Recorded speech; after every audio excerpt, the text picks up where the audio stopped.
चौधरी मोहम्मद अमजद साहब की फरमाइश से 2-3 दोहड़े सट्टन लगा तो दोहड़िया तो बाद फिर 2-4 गल्लां करांगे तो उस तो बाद इंशाअल्लाह फिर जो भी तबसरा होया करांगे। मैं हुण माइया तुहाडी खिदमत पेश करन लगा।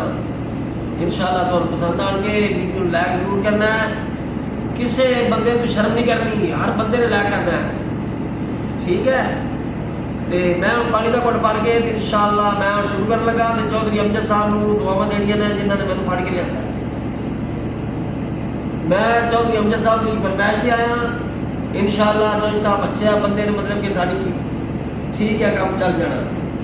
अच्छा शुरू कर दिया। ओ पानी पा के समुंदरां दे ओ यारी तेरी 2 दिन दी, चौधरी अमजद साहब मेरे सारिया उमरां दे ओ यारी तेरी 2 दिन दी। ओ बुरे रिच निकलन दिरां दे शक्ल ते भुल गए सा, नहीं सवा कवे अंदिरां दे ओ शक्ल ते भुल गए सा। कोई ओ चिट्टी छिलका ले दी एक मिल चौधरी अमजद में, नहीं ओ लोड़ जमाने दी एक मिल तू चौधरी अमजद साहब। कोई ओ पानी पी माया एक बारी आ जाया, तेरी आस जी माया ओ एक बारी आ जाया।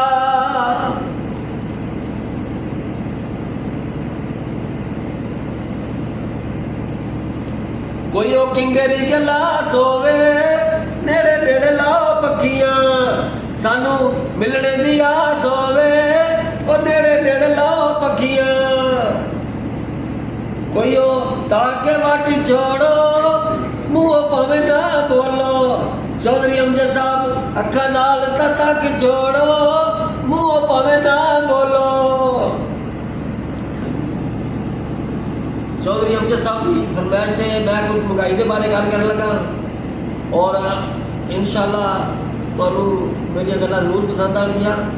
मैं मियां मोहम्मद शहबाज शरीफ अगे दरखास्त करता कि महंगाई बहुत हो गई है और कुछ आवाम का सोचा जाए। और साढ़े कोल तो मोटरसाइकिल भी कोई नहीं जिहड़ा तेल पवा लईए।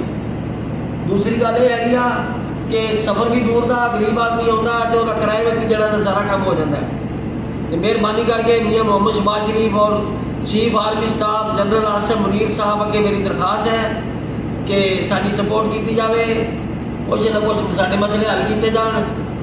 और मतलब तमाम सदर पाकिस्तान नाल बहुत अच्छी हुकूमत जा रही है और इस तो बड़ी अच्छी हुकूमत है ही और कोई नहीं। और मैं मियां मोहम्मद नवाज शरीफ को भी दुआ सलाम और सलाम करना चाहना।